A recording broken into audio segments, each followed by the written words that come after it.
Legends, welcome back to another Ruck Infringement Podcast special guest interview. Today's special guest is none other than Bert Kenny. Brett, how you going, mate? Yeah, man, not too bad. Doing okay. Mate, thank you for joining us. It's fantastic to have you here. First time on the Ruck Infringement. Now, the first question I got for you, those that live under a rock may not know who you are. So who is Bert Kenny?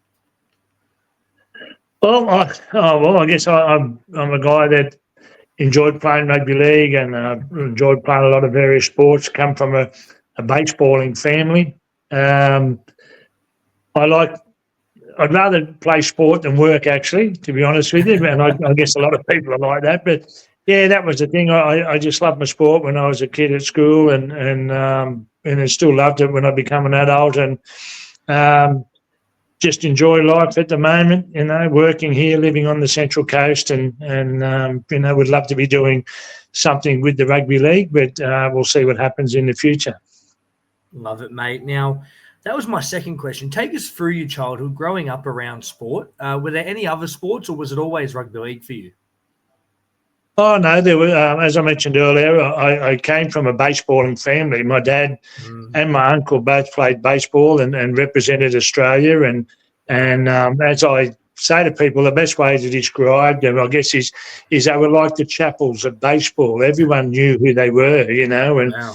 And obviously being the son of Alan Kenny and people just expected, well, you'll play baseball, which I did, and you'll be good, you'll be good at baseball. And I didn't go too bad. And I used to play baseball in the summertime. I never played cricket like my mates did from school, but I played baseball and then rugby league in the wintertime, and that was the two sports that I played, summer and winter. Very nice. Now, when you were young, did you have a rugby league idol? Oh, look, yeah, when I got older, I guess, I started when I was about 7 or 8, and I didn't really have an idol or anything then. But once you start to mature and you come into your teens, you're watching the football, you know a little more about it, you know the guys that are playing. And I was a South supporter as a kid, but nice. I actually had two idols. One was Mick Cronin and the other one was Steve Rogers. And I played in the centres. Well, I started at a 5'8" at Guilford and finished up playing in the centres. And those two guys were the Australian centres back then. And, they were my two idols. And fortunately for me, I was able to play alongside both of them. Mate, two fantastic names there. Let's go to question 5. Now, take us through some of the clubs you played for before cracking first grade. Well, I only really played for one junior club in the Parramatta district, and that was Guilford and Guilford League. So, as I said, I started there at about 7 or 8 year old and went right through, just played every year through the age groups. And my final year there was 1979. I was playing C grade. And I think I represented Parramatta Jersey Flegg 1 year. I think that was probably 1978 or 77.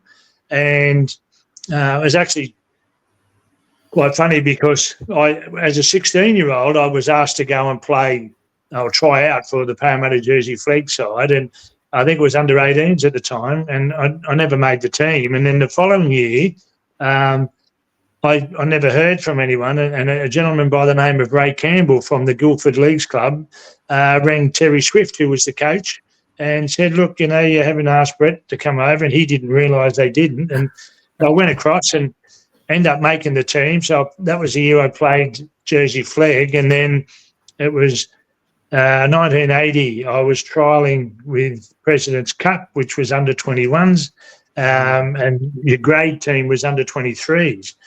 And one of the weekends we had a trial game against the under 23 trialists.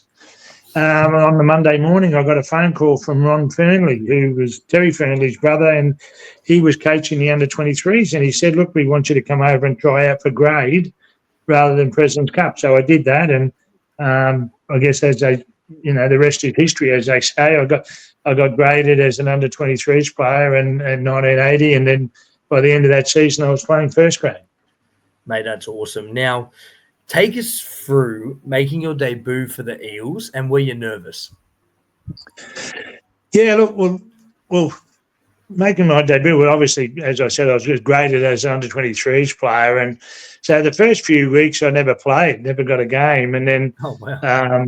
I was very nervous. I think my first game was at fullback in the under-23s. And I went okay. And then I was transferred to the wing later on. But after that first game, I was playing virtually every week. And then I remember I was against St George at Cogra Oval and played on the wing in the under-23, scored a couple of tries, I think, came off at full time.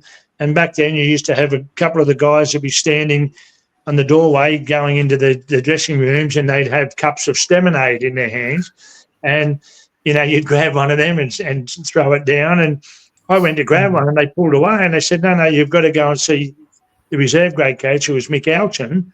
I went over and saw him. He said, mate, I need you to go back out. So I ended up having to go back out and play the full game of reserve grade. And I think I scored a try. The following week got selected in reserve grade. So, it all sort of happened pretty quickly. But, very nervous that first game in the under-23s. Just a quick little thing. Mick Alton was actually my pop's cousin. I'm actually related to him. So, there we go. Good guy, Mad Mick. Let's talk about the Eels. Now, what was it like playing for the Eels at such a rich time in the club's history? And what was it like to have that success in the 80s?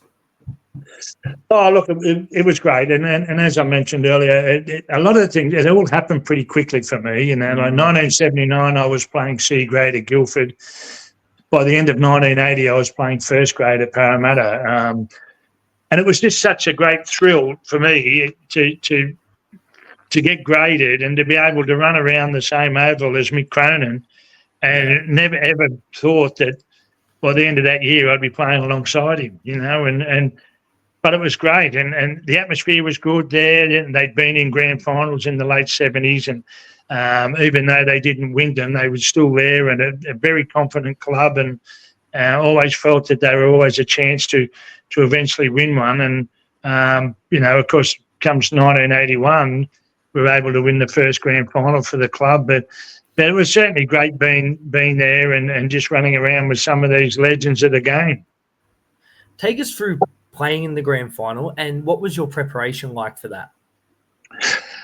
Well, the preparation was no different to any other game, really. I mean, as much as it is hard not to remember that it's a grand final and get nervous and things like that.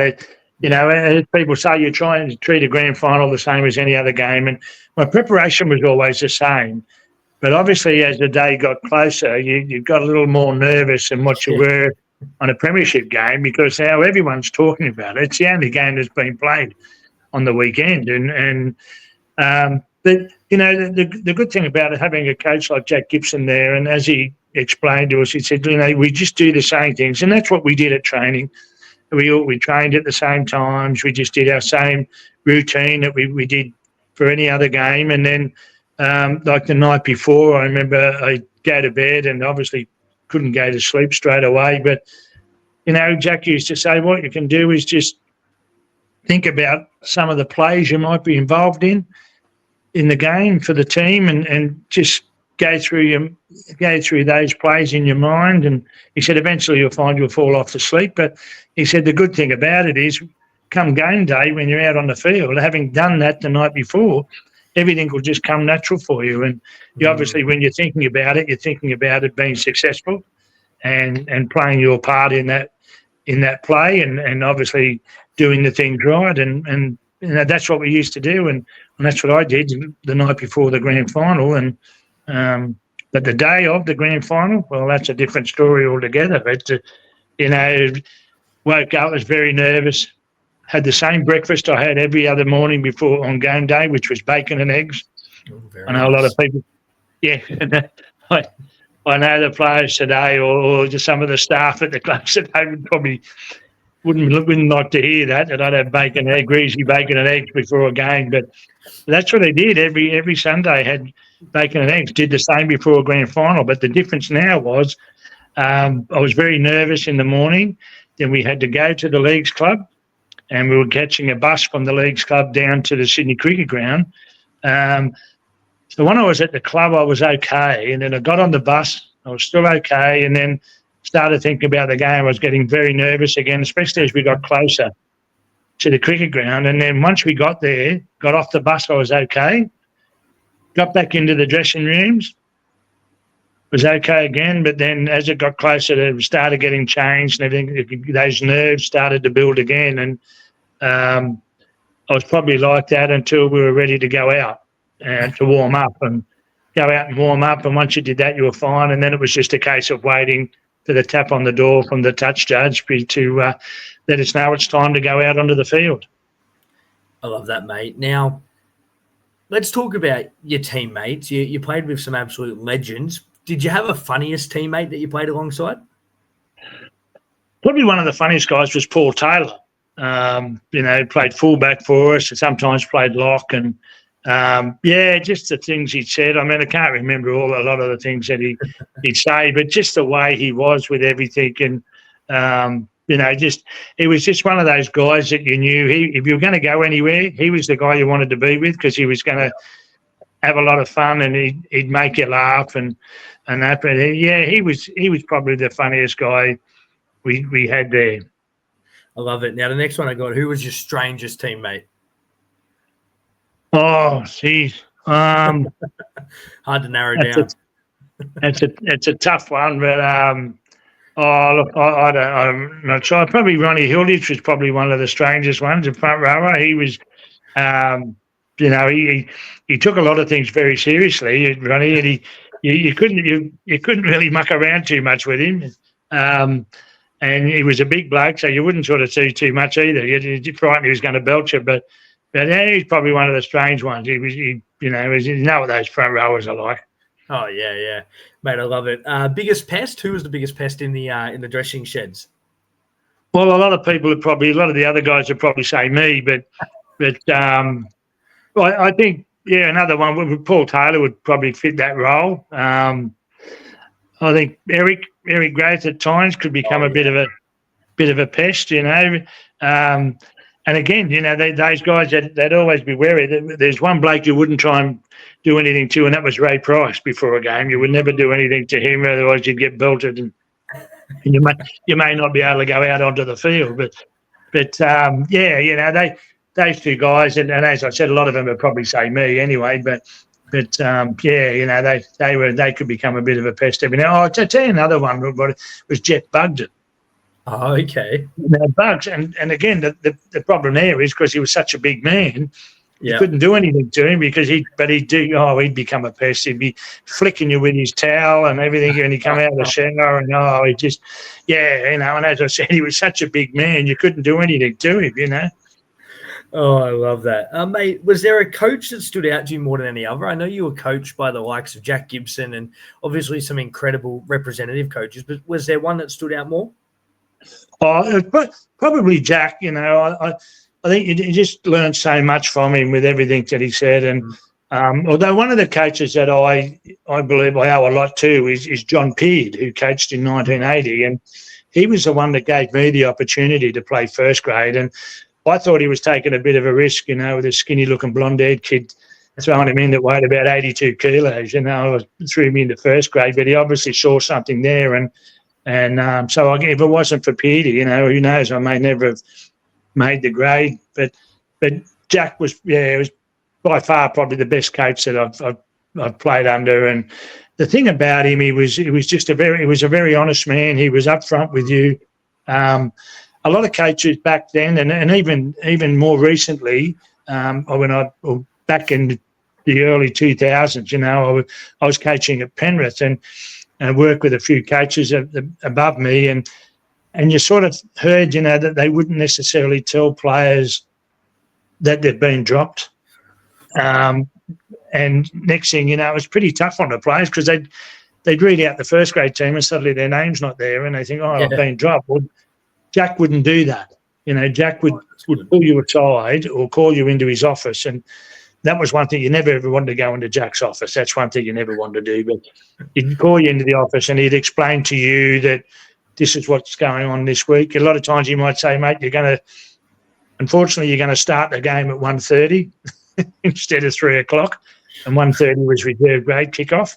So he sort of let you know before he was going to announce the team and sort of say, well, this is the reason why, and so at least you knew why you were dropped. And unfortunately for me, that never happened, although there was once there where I got told I had to go and see him in his office, and I mean, it was 1983, and it was probably 6 or 7 weeks into the competition, and I'd been away on a kangaroo tour in 82, the end of 82. I didn't miss any games. I don't think I missed many games at all in the season of 1982. Then went on the kangaroo tour, came back, didn't have much of a break, went straight into training, and probably 6 or 7 weeks into the competition in 83, I was obviously tired and worn out. I didn't realise it, but I got out of the car and they said, Jack wants to see you in his office. Well, I went weak at the knees. I wasn't sure what to do. I kept thinking to myself, what have I done? What have I done? I said, sure, I haven't done anything wrong. So I walked in, he said, sit down, and he said, I'm not playing you this week. And, of course, I said I'd like to play because I hadn't missed games. He said, well, if you want to play, you can play reserve grade. I said, oh, okay. So he said, it's either have the week off or play reserve grade. I said, oh, I'll have the week off. He said, good. Now pick your bag up, go and get back in your car, go home. He said, I don't want to see you on the weekend. He said, don't come back until Tuesday for training. So I had the whole week off and the weekend, and like a few weeks after that, I remember watching a replay of the game, and Bill Anderson said in his commentary, he said, oh, Jack Gibson must be happy with the return of form of Bert Kenny. And I thought, well, that was it. That was the reason I had the return of form, because he gave me the week off. He gave me a rest. And I mean, a similar thing happened to me in 87 after the 86 kangaroo tour. It was just, and I knew because of the experience I had then in 83, I was able to work it out and get through it all. Mate, let's talk about your little halves partner, Peter Sterling. Now, everyone talks about how good he was as a halfback. Mate, you were right next to him most of the time. Just tell us about him. Was he just a freakish talent? Oh, yeah, but his passes were the problem. I've had a crook back for a number of years now, and it's from bending over trying to pick up the passes. But now, look, Sterling was the best halfback I've ever played with, and I've played with some good halfbacks. Steve Mortimer was one of them. Mark Murray from Queensland was another. But Sterling, yeah, he was amazing. I remember one game there, we both went in and made a tackle, and we were on over near, I think, the right side sideline. And he got up and he was the first marker, and I stood behind him, and I could see the play was going to go to our left. So I pushed him to the left, and I've gone to the right. I was buggered. I thought, I can't keep it. And he was breathing that heavy. It wasn't funny. And I thought, he's gone, But then he followed the play across the other side of the field, made a tackle on the other side of the field. And I'm thinking, Jesus, this bloke, he's just unbelievable. And his kicking game was phenomenal. They talk about Wally Lewis, and yes, Wally had probably one of the best kicking games in the competition or in the game of rugby league. But Sterling wasn't far from him, and he had some great kicks. We had, I guess we had a bit of a thing going there with the bombs, and he'd sort of look around and see what side of the field I was on, and he'd tend to put the bomb up on that side. And about probably 85% of the time I was able to get up and catch the ball, and it was because of his kicks. But yeah, he could just read a game so well, and he was always talking and looking to do things and on the football field and even off the field. He was a very good trainer. He probably wouldn't say that, but he was one of the better trainers in our team. I love that, mate. Look, from what I've seen in the highlights, incredible stuff. Mate, let's talk about State of Origin now. Obviously, you got to represent your state, New South Wales, and State of Origin. What was that like? Yeah, look, it was great. It was very nervous. First time I represented, I was on the bench. I think I wore number 14, but it was just great to be there and to be part of it. And I think it was. Well, probably might have been around towards the end of, or it might have been in 82, I think. It was the first time I played Origin. I was on the bench, started on the bench. But I think from 83, 84, I started to become a starter in the team and played in the centres a few games. And obviously we lost in '83. We lost the series again in '84, and it wasn't until 1985 when and I got selected again. And I didn't think I'd play Origin in 1985. I'd been to England to play for Wigan in the off season, and I thought, well, I haven't been back here, but fortunately enough, I was selected to play, and of course that year was the first time we won the Origin series. But it was certainly a great honour, and it was something that I always looked at. I remember watching 1980, the third Origin game, which was the first Origin game they ever played, and with Arthur Beetson there, and Tommy Radonicus, I think, was playing a halfback, and it was just it's something I thought, oh, this probably won't work. But then having watched the game, I thought, geez, this is something you want to be part of. And as I said, very fortunate to be able to be selected to start, especially in 1984 was the first time I think I started in an Origin game. Mate, they talk about the hatred between New South Wales and Queensland. Was it like that in the camps as well? No, I mean, we had a lot of respect for Queensland, I'm sure. Yeah. I'm pretty sure you talk to the guys there, they had respect for New South Wales, and it was all a media sort of thing, I think, to hype the game up. And I mean, you always knew it was going to be a tough game. You've got arguably 26 of the best players in the game of rugby league playing. Yeah. And, people always used to say it was very fast, I mean, compared to nowadays, it probably isn't. But back then, again, and that's what, as I say, like you look at, say 26 of the best players in the world of rugby league, you're not going to get too many mistakes, not going to be too many drop balls. So the game doesn't stop. It just keeps going. And, there was a lot of respect, as I said, from both teams, for each team. And you go out there and you want to win, and you do what you can to win the game. And, back then, I've got a lot of people used to love the first 5 or 10 minutes. No one wanted to miss the first 5 or 10 minutes. I don't know why. I think it might have had something to do with the fights. But a lot of people say to me, oh, you used to love it, watching that first. We didn't want to miss the first 10 minutes. There was always going to be a blue in the scrum. And I said, well, that was part of the game, and people loved it. Yeah, that's awesome. I love it. Mate, from there, let's talk about playing for Australia. You got to represent your country on numerous occasions. Can you share any stories from your time away on tours? Oh, yeah. Look, I mean, I went away in '82, and to be honest with you, I had no idea there was a kangaroo tour on at the end of the '82 season. We played in the grand final against Manly, the thought never crossed my mind during the game or at the end of the game to think, well, maybe I might be a chance, or I hope I get selected. I didn't even realise until we got back to the Leagues Club, and then everyone was talking about that they will be selecting the Kangaroos, and I got selected to go across there, and it was a great time to be over there. I mean, I was pretty quiet. I didn't know a lot of the other guys. I was fortunate enough, that we had, I think, 5 or 6 of us from Parramatta go across. And so it was good that way. I sort of hung with them for a while. Probably took a week and a half, and then you sort of started hanging around with all the other guys. But, look, we had a good time. I remember after one of the games or after one of the test matches, we always used to go out the next day and go to a pub somewhere in the countryside. And we were all out there and having a few drinks, and there was this little Irish guy that come up and was starting to talk to a few guys. So they thought they'd play a bit of a trick on him, and they were showing him this trick to do. And they said, look, what you got to do is they got a newspaper and they rolled it up into a bit of a funnel, and one of the guys put it down the front of his shorts, and then he put a coin on the top of his forehead. And he said to him, what you've got to do is tilt your head forward and make the coin land in the funnel.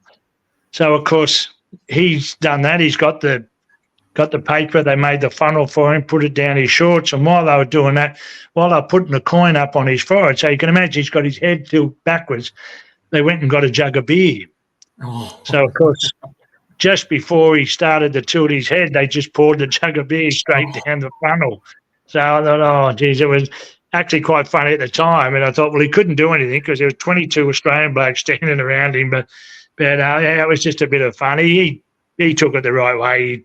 He had a bit of a laugh on that. But that was just something we used to do. No, we didn't do that trick all the time on people, but we used to be able to go and have a relaxing drink and have a good time after the test match and that. So that was quite good. That's awesome, mate. Mate, how was retirement for you?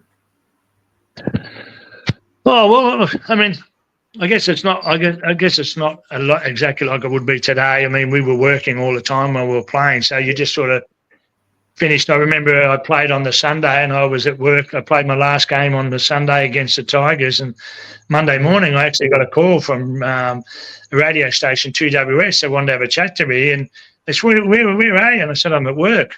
And they said, what, you're at work? The day after? I said, yeah.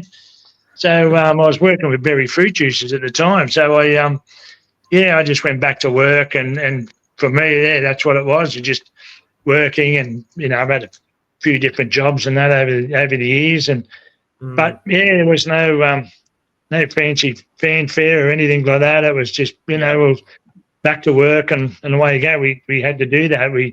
The unfortunate thing for us when we were playing was that while the money was good and we earned good dollars for that time of the the years, but we only got paid twice a year, so you had to sort of work to make ends meet but yeah, as you say, once you retire, well, all of a sudden you get home or used to get home on a Tuesday afternoon, and I'd be sitting around thinking, well, what am I going to do? Normally, I'm getting myself ready to go down to training, and it took a little while to get used to that. It was just coming home and knowing, well, you're staying home now, and the same Saturday mornings, I'd get up, and I was that used to getting up, virtually getting myself ready, heading to training, because we used to train at 8 a.m. and then have a barbecue after training, and suddenly that wasn't happening on a Saturday, and then Sunday I was home. I'm thinking, oh, what am I going to do? Normally I'm used to driving to the football and that, so probably took a couple of weeks to get used to that, but apart from that, it was just back to normal, just going to work. And did you stay involved in the game in any capacity? Well, I didn't do much with the game initially for the first couple of years, and then it was probably just before Super League started. I was talking to a guy from Fox Sports, and he asked me, if I'd like to do work and with Fox Sports, doing some commentary and things like that. And so I did that, and I remember the first day they said to me, we want you to be at Belmore Sports Ground whatever time, and just go into one of the trucks and introduce yourself to the director. And so I did that, and I'd never done anything like that before. Never did any work with a microphone. And they said, look, what you're going to do, you'll be on the sideline. You'll have a TV monitor in front of you. When the game's on, whenever a try's been scored, you will do the third replay. You will comment on the third replay, what you think. I said, oh, yeah, right. And then after the game, you will interview a couple of players who you thought was the best player. And okay. I'd never done anything like that before in my life. So anyway, ended up doing that, and then I stayed there for a few years after that, and started to work alongside Wally Lewis in the commentary, and then eventually they took me off the sideline up into the commentary box, and was working with Wally, and we watched what he used to do, how he'd write things down, and so I started doing that. I sort of did my apprenticeship with Wally, and started writing things down as they happened in the game, and it was able to allow me, when I went back downstairs to do the interviews after the game, I could look at things and ask about, how they felt during that era thing that happened in the game and stuff like that. So I was there for a few years. It was quite good. I enjoyed it, but then what happened then, there was a whole new breed of players that retired, so then they all started to come in, and then that was it. But then not long after that, I think I got involved with coaching and coached at Penrith for 3 years, started there in 2004, coached the under 16s or under 17s, I think it was, with the SG Ball. We got beaten in the semi-final. Then at the end of that year, they asked me to coach the Jersey Flegg, which I think was under 20s, and we didn't we didn't make the semi-finals that year in 2005, but in 2006, coached them again, and we won the premiership. So had a little bit of success there as a coach. The unfortunate thing, I kept thinking I might be there again in 2007, and they said, no, don't need you. So, no, okay. So I thought, geez, if you win a premiership, they get sacked. Yeah. So that was it. And, and then that, as I said, that was 2006. And then a couple of years later, I got asked to coach what they called I think it was like a university cup type side, and made up of guys from university and TAFE, things like that. They had an origin game, and I was going to be coaching the Australian team. So we did that. They selected the side for me. We played, I guess you'd call it a World Cup up in Queensland, and they had teams from New Zealand, England, Greece, a few other places, and it was actually quite funny because, as I mentioned before, going away on a kangaroo tour, you actually stay in a motel, just your team, your country. Yeah. We were up in Queensland at a place called Mount Gravatt. We stayed at a university, and every country was at the same university. We're all on different floors. So get up in the morning, having breakfast, and you're looking at the blokes you're playing against that later on that day, But it was good. It was a bit of education for me again for coaching, and we ended up winning that. We won that competition, and then after that, I was asked to coach the reserve grade at Parramatta, and I think 2010, and we got to the semi-finals, got beaten, and again, I just asked the question about the following year, and again was told, no, we don't need them. No, right. And that year, the first grade never made the semi-finals, and the under-20s run last. So, so I thought, there must be a chance, and we made the semis, and no, that was it. And that was the end of my coaching career. Oh, geez, mate. Well, hey, you've done it all at least. Mate, before we finish up, what is one piece of advice that you would give a young guy or girl coming through? Oh, look, I just, look at it and say, look, you've got to have a goal. You've got to set yourself a goal, and it could be at a high level, the goal, but you've got all these other ones you've got to achieve first before you can get there, and always just keep it in your mind, and that's what you're doing. That's what you're training for. That's what you're playing for, is to get to that ultimate goal. And obviously mine, when I was a young bloke, was, everyone, you watch the test matches, say, that's what I want to do. I want to play for Australia. But then well, okay, for me to do that, I've got to do this. And once I get to there, then I've got to move to the next level. And that's how you do it. And you just keep it. And I always believe that, you tell a lot of young kids, and you'll get people who will give you a lot of advice. And you're going to get some people that really the advice they give you is worthless. But the people that you really need to listen to are the people that you've got respect for. And a lot of times that should be your coach and other people close to you, because they will be trying to help you. Other people might just give you advice because they think, oh, well, this is what you need. But the people that you've got respect for, they're the ones you listen to, and you listen to what they say, and you go ahead and do it, but you always have it in your own mind that this is what you want to achieve. And this is what you've got to do to achieve that. And as I said, you got your smaller goals, you reach them, and eventually you get to the ultimate goal, and hopefully you achieve what you wanted to achieve, whether it be playing for your country or playing grade or just going to the next level in an age group and doing that, whatever it might be, as long as you're able to achieve it. That's what you want to do. Love it, mate. That's fantastic advice. Now, just before we finish up, let's get an early prediction for 2025. Who's going to win the comp? Well, look, I'd find it hard to not go past Penrith. But, I mean, no, not everyone thought they could do 4 in a row. They have. You can't really say they couldn't do 5, but I think it could come down to a couple of clubs. I think Melbourne will still be okay. I know people look at the trials. I don't look about the trials. The trials are there for coaches use the trials for different reasons. But I think Melbourne will be one of the teams there, and Penrith. Brisbane, geez, the way they've started, they could be very competitive. I think probably those three teams. The Roosters, I'm not sure about them, but look, it wouldn't surprise me if it's a Penrith Melbourne grand final again. Yeah, the way they're going, I think Sharks may be up there this year as well.